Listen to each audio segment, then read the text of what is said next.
नारायण राणे यांनी खासदार विनायक राऊतांचं शिक्षण करण्यापेक्षा आपलं शिक्षण किती होतं, आपण नोकरीत असताना कुठल्या हुद्द्यावर होतं याची खरं तर पहिल्यांदा जाणीव करून घेतली पाहिजे.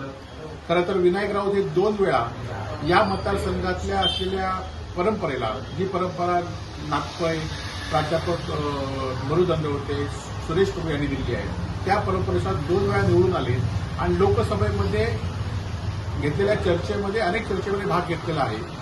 त्याचं खरं तर लोकसभेतील इतिवृत्त आहेच. परंतु नारायण राणे यांनी स्वतः मात्र कुठले प्रश्न आणि कुठले उत्तर दिले हे सगळ्या जनतेने बघितलेलं आहे. त्याच्यापेक्षा कर म्हणजे नारायण राणे यांनी आपल्या मुलाची तुलना या मतदारसंघातील प्राध्यापक मरुदंड होते, सुरेश प्रभू यांच्याशी केलेली आहे. खरं तर आपल्या मुलांनी शिक्षण घेतलं कुठे ते त्यांना माहिती असेल, परंतु असा शिक्षण घेतलेला माणूस खरं तर आपल्याच कार्यकर्त्याचं अपहरण करून त्याला मारहाण करत नाही.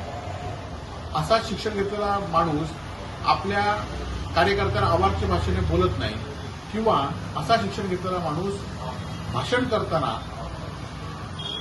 चिपळूणमध्ये भाषण करताना काय शिव्या दिल्यात आणि कसं भाषण केलं हे जनतेने बघितलेलं आहे. त्यामुळे आपल्या मुलाची तुलना खरं तर करताना त्यांनी आपल्या मुलाचा इतिहास सुद्धा बघितला पाहिजे आणि त्यांच्या शिक्षणाचा काय वापर झाला हे सुद्धा बघितलं पाहिजे. त्याचबरोबर खरं तर शिक्षण काढताना आपल्या पंतप्रधानांचं शिक्षण किती आहे, त्यांची डिग्री खरी की खोटी आहे याची सुद्धा आपण खातरजमा केली पाहिजे.